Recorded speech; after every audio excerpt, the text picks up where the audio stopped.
months to be confirmed in from the innkeeper's son, and he was to give them back by a certain hour. The third said that he never went to a strange place if his parents were not with him, that he had always been a good boy hitherto, and would still be so now that he was confirmed, and that one ought not to laugh at him for it.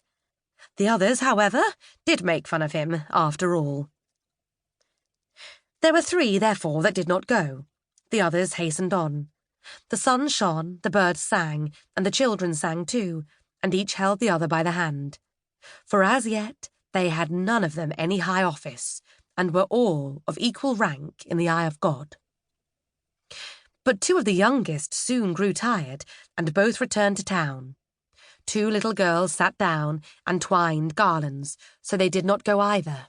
And when the others reached the willow tree, where the confectioner was, they said, "Now we are there."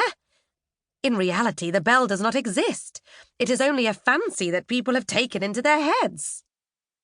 At the same moment, the bell sounded deep in the wood, so clear and solemnly that 5 or 6 determined to penetrate somewhat further. It was so thick, and the foliage so dense, that it was quite fatiguing to proceed.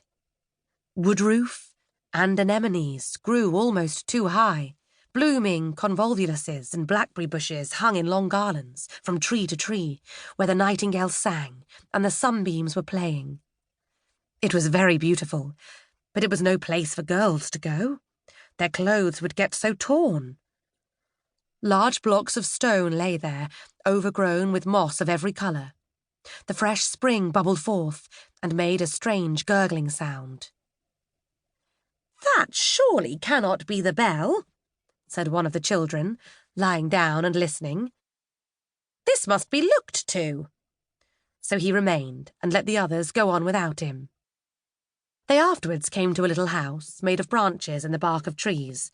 A large wild apple tree bent over it, as if it would shower down all its blessings on the roof, where roses were blooming.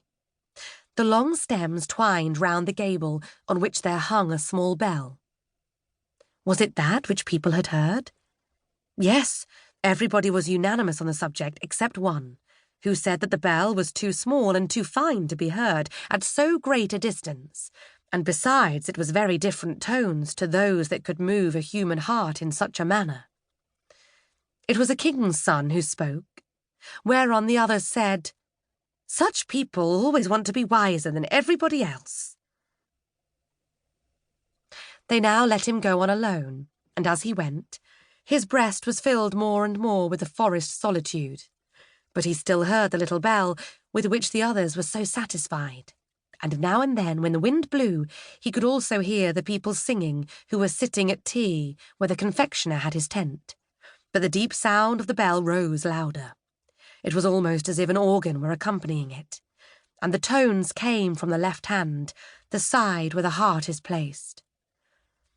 A rustling was heard in the bushes, and a little boy stood before the king's son, a boy in wooden shoes, and with so short a jacket that one could see what long wrists he had. Both knew each other. The boy was that one among the children who could not come because he had to go home and return his jacket and boots to the innkeeper's son. This he had done, and was now going on in wooden shoes and in his humble dress, for the bell sounded with so deep a tone, and with such strange power, that proceed he must. "Why then, we can go together," said the king's son. But the poor child that had been confirmed was quite ashamed.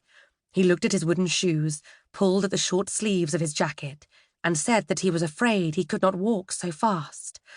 Besides, he thought that the bell must be looked for to the right, for that was the place where all sorts of beautiful things were to be found.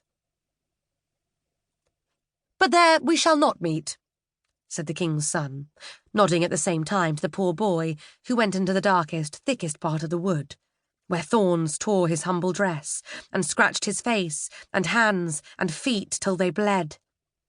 The king's son got some scratches too, but the sun shone on his path, and it is him that we will follow, for he was an excellent and resolute youth. "I must and will find the bell," said he, "even if I am obliged to go to the end of the world." The ugly apes sat upon the trees and grinned.